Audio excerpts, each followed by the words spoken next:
Hello guys! For today's video, magdi-DIY ako ng aking old sewing machine.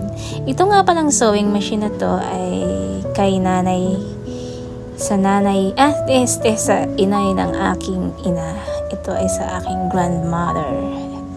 grandmother.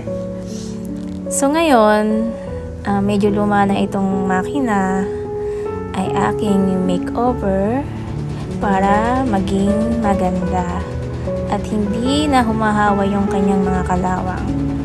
So, first na gagawin ko, tanggalin ko muna dito sa case ang makina. Then, aking tutuklapin yung sticker na dinikit ko dati pa.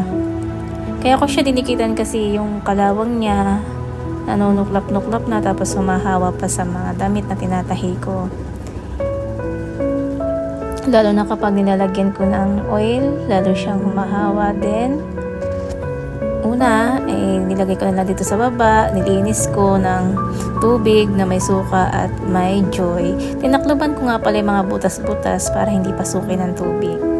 Kasi kung papasukin siya ng tubig or ng kulay na gagamitin ko, ay baka hindi masira ang takbo ng makina at ang pananahi ay maging pangit at hindi maganda.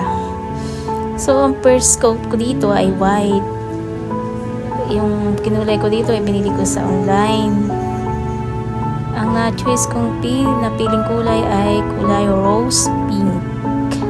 Dito nga pala ang pagkukulay, every 3 minutes ay aking dinodobli siya.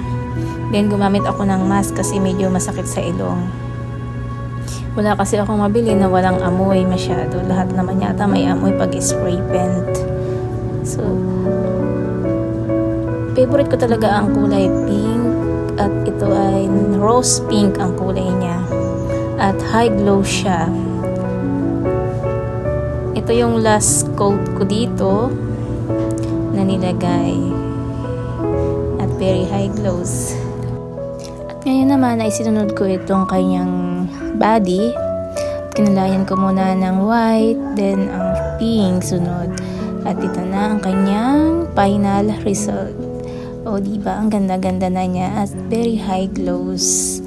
At hanggang dito na lang ang aking video. Thank you for watching. Bye!